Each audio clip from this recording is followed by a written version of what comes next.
And welcome back to Meeting of the Minds. Today I'm here with our special guest, the lacrosse coach from Haverford College, Katie Zichelli. Thank you for joining us. Hi, thanks for having me.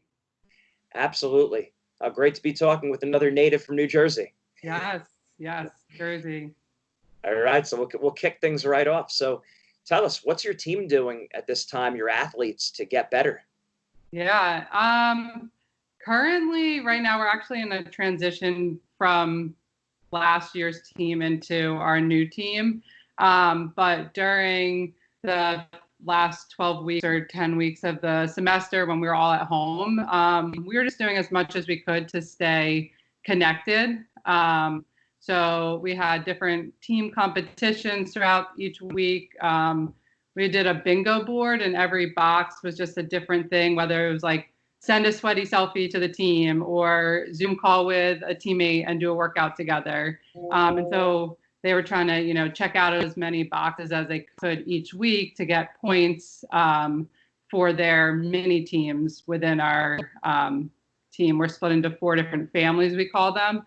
So they were just trying to get points for their families and stay connected. So us as coaches, our real big focus was just making sure that we could, like I said, just stay connected, make sure that they're still working out, keeping a stick in their hand, but really just, wanted to make sure that they were in the right mindset of staying engaged with each other and things like that. So the bingo boards was definitely like a good push, and the team seemed to love it, and that competition helped a lot. And then we did weekly team Zoom calls. Some included games, some was more like team building stuff. And then we did some individual meetings and some small group meetings. So really just trying to stay connected and do as many different things, as a team, but while at home. So just trying to get creative. Yeah, how have they been responding to it? Have they been engaged, most of them?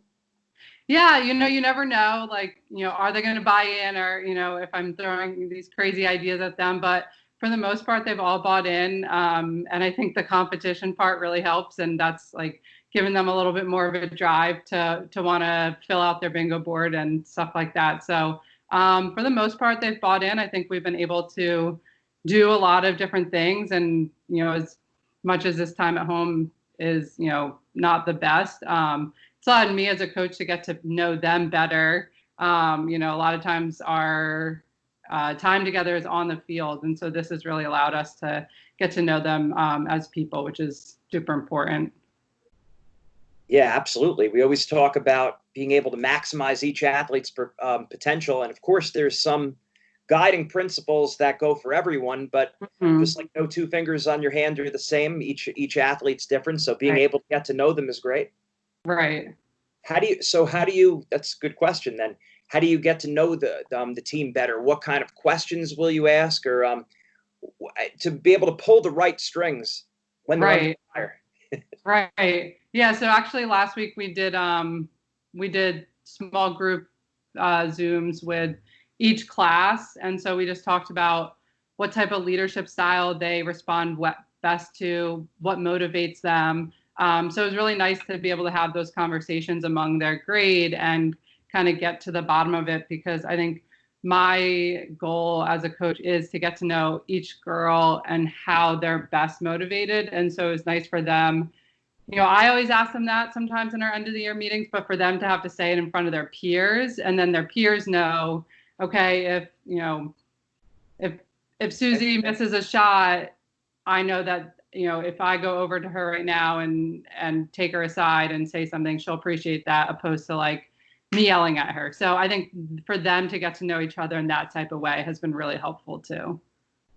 That's big for a team sport, being able for everyone to know, and the willingness to be humble and vulnerable. Mm-hmm. So, and because it's for the greater good of the team, that if we're able to communicate that openly, the teammates and the coaches could give you exactly what you need when you need it.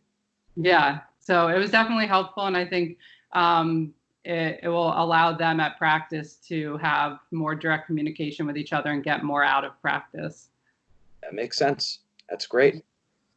Any other coaching philosophies that you have, or shared team principles that are underlying? I think my coaching philosophy in short is I'm firm but fun. And that goes for this time too. Like I want to make sure that those 2 hours of practice every day are a stress reliever from their academics and their personal lives, and they can come and enjoy themselves. But at the same time, we want to get better. So are you leaving practice feeling like you've improved a little bit in some sort of way?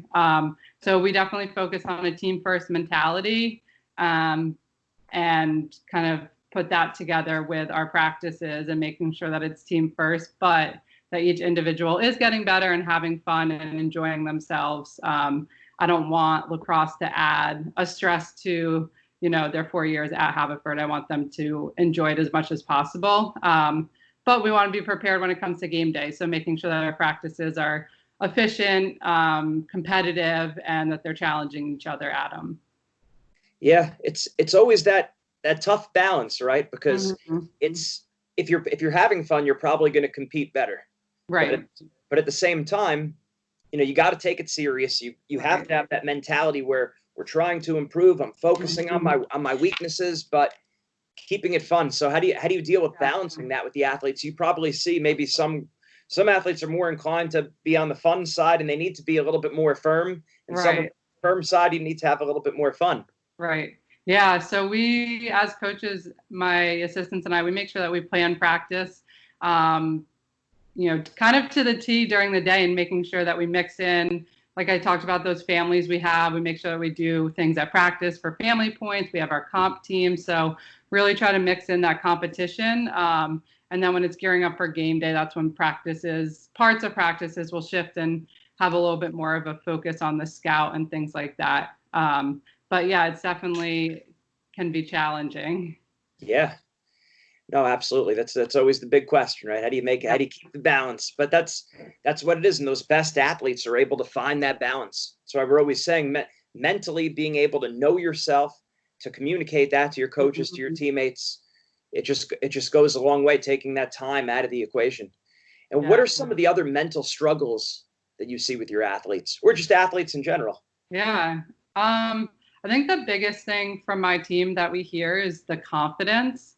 That's definitely a hurdle that we try to help with. I think female athletes in general can struggle with that confidence piece. And so that's a big one that we try to, this summer, we're going to really try to focus on just building confidence. We want to put the confidence in them. We have the confidence in them, but are we showing it enough, to them and each individual?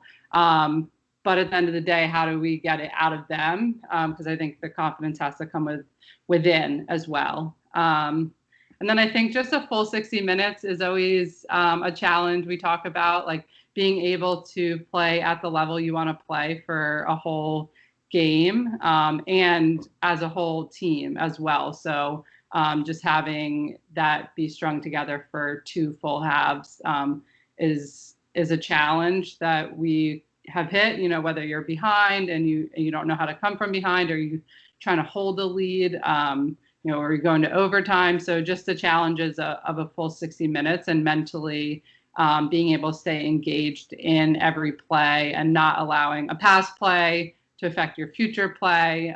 So things like that. So I think those are the biggest things. And I think just mental toughness in general. So talk about like mind chatter and things like that, but just being able to be mentally tough to receive feedback, whether it's from a coach or a teammate, and being able to handle that and being okay with getting the feedback, whether it's, negative or positive. It's given to you for a reason. Like we want to see you succeed. And so hopefully, being able to take it the right way. Yeah, absolutely makes sense. It's one of those things where we want to give the athletes what they need in a way that they'll respond to it, but at the same time, not enabling because a lot of times it is them too, making sure they have the thick skin. Like that's an important skill to develop, having thick skin, being able to take critique, even welcoming critique because it's making you better. Right. Being able to balance it where we do want to word it a certain way, but we don't want to enable soft mentalities. Exactly. Right? So, yeah. With confidence, do you find it more where maybe they're competing against a ranked team or someone who beat them last year or beat someone who beat them? and then they don't start believing in themselves until later on in the competition, later on in the game. Yeah, I think that is exactly right. I think sometimes we make the name of the team bigger than it is, or certain players, and usually kind of walk away looking back, being, thinking you could have done something different, or, no, we were as good as that team. We should have showed up from the beginning. So I think sometimes you can be timid, and it takes you 10, 15 minutes to get into the game, which, then you're putting yourself not in the great situation. So yeah. Yeah, definitely. Then the other one you said was in terms of mental toughness, being able to shake off maybe a mistake, Right. and not just shaking off a mistake, but also doing something well. Because you don't want to be dwelling on the past success. Like, that's great, keep the momentum going, but you don't want to be like, well, now I don't want to mess up. Right. Yeah, exactly. So I think with that, we're going to try to do stuff this summer and in the fall to really get them thinking and talking more about what that looks like for each individual person. Like we said, again, some people can brush off mistakes better than others. But we try to start that in practice. So we want practices to be as game-like as possible, but also encourage those mistakes, encourage trying different things, so that when it comes to a game, they're already prepared and they've been in those situations before. So we try to incorporate some of that pressure stuff to see, who's going to step up to the challenge. That makes sense. Mm-hmm. And then with the mental chatter, that self-talk. Yeah. Right? Are there tips of what you tell the athletes to tell themselves in certain moments, or do you see that some of them have certain cues or phrases that they'll say to themselves, anything like that? Yes, moments? I know a couple girls will write things on their wrist, or have certain things they'll say. We did have this woman come talk to the team a few times this year, and she taught them different breathing techniques, which I think some of them were able to use. And we even heard it in practice during some of our more competitive drills, someone saying, take a breath, use your breath. So I think that's helped a few of them. And then, yeah, like I said, some of them will put stuff on their stick or their wrist so they can just look down after a bad shot or turnover and say that word. And I think some of them have also gotten into that just switching it from a negative to a positive. So instead of saying, don't miss the cage, things like that. So just making sure they're switching the verbiage. That's several really good points you brought up. I hope anyone who's watching this is able to pick up on that. You have your notebook and your pen, write it down, because few things there, like you said, focusing on what you want as opposed to what you don't want. Give yourself the positive command, not the negative command. Yeah. That's important. A lot of times we don't do that. Even high-level athletes don't do that, and it's a mistake. Mm-hmm. That was a big one. Like you said, having either a piece of tape or something you look down at that it's able to bring your mind right back to where you need it. Yeah. That's great. And then also the taking a deep breath. What you said in practice, because we're encouraging our athletes all the time. Anytime there's a break in the action, deep breath. That one cleansing breath to let it go and reset yourselves. If you don't do that in practice, good luck remembering that in a game. Right. Yeah. So and we allow the captains and our leaders to have control of that as well. If they're seeing, a couple drills in a row not going well, at the next water break, they'll reset as a team and do a cheer during their water break to kind of refocus as a whole team, which is always awesome to see as well. Yes. And so they'll do a cheer. Now, when they do that, is that something where they will also be keeping the mood light and keeping it fun? Or is it more of an intense thing? It's usually a little bit more light and fun. I think that's their personality, this team. And so we do the one word. I don't know if you've heard of the one word by John Gordon. So each girl picks one word for the season that they focus on. So usually the cheer, they'll pick one person to tell, use their word as the cheer or do something along those lines. But yeah, they usually keep it a little bit lighter. I think it depends on how serious of a change it needs to be, but it's usually on the lighter side. Yeah, that's what I was thinking when you said that, because you do want to, because usually then we start taking ourselves too serious and we're getting too sucked into the moment. And what we need practically speaking in that moment is to zoom out, keep it light, stay relaxed, and do what you've been trained to do. Right. Exactly. So, okay. Yeah, that's great stuff. And now tell us more about your school. Tell us about Haverford. What kind of athletes do you recruit? Anything that sets the school apart? Yeah, so Haverford, we're right outside Philadelphia, small liberal arts college, high academic. So, a lot of the girls on the team, they're competitive on and off the field. So that's always great to see. They have that competitive edge already, just, being strong academic students, and they definitely bring that onto the field.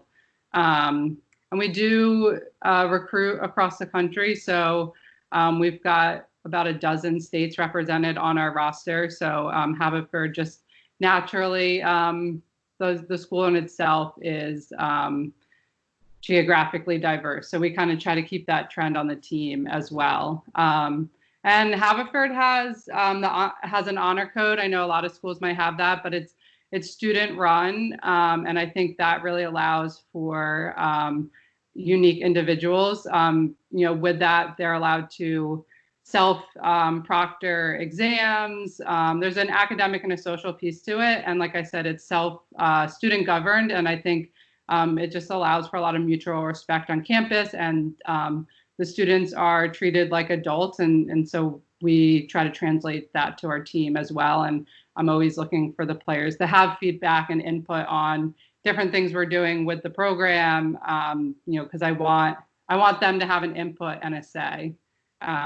So always looking for strong athletic players, of course, that are great lacrosse players, but we're also looking for people that just have good character and good personalities that will fit well into our team, but also bring something different and unique to the program as well. So I think when they come to campus and they meet the players and they meet the team and are able to go to a class, they're able to see whether they think they would fit in at Haverford and with our team. Excellent. And I like the honor code. I've heard about that before, and a lot of people on the surface would think, oh, well, it's less organized or something, but it's actually when you actually give the athletes, the students really that responsibility, right, they'll respond and they'll step up to that challenge and they'll meet those standards. That's what I've seen. Yeah, so once a semester they ratify the honor code, so any changes they want to make to it. So it's very up to date. It's not like from the early 1900s and has never been changed. It's very up to date with what the current student body is looking for amongst each other. That's great. Excellent. And now how do we get more athletes over to you? How do we get more people over at Haverford? Where can we find, website, social media, Instagram, Twitter? Where do we send them? Yeah, so haverfordathletics.com. If you're interested, you can fill out our recruiting questionnaire there. And then we're on mainly Instagram as our main social media. And that's just HC Ford's Women's LAX, I believe is the handle. I don't know exactly, but if you just look up Haverford Women's Lacrosse, you'll find us on Instagram. We try to keep it active. You'll can see what our students are up to. Excellent. We'll make sure we post this video in the Lacrosse Mindset. Perfect. On Instagram. We'll tag you, so we'll be all linked up. All right. That sounds great. Great stuff. Thank you very much, Katie. I appreciate it. All right. Thank you. All right, everyone. Haverford College. Make sure you check them out. Doing great things. Lacrosse team. Take care. Bye.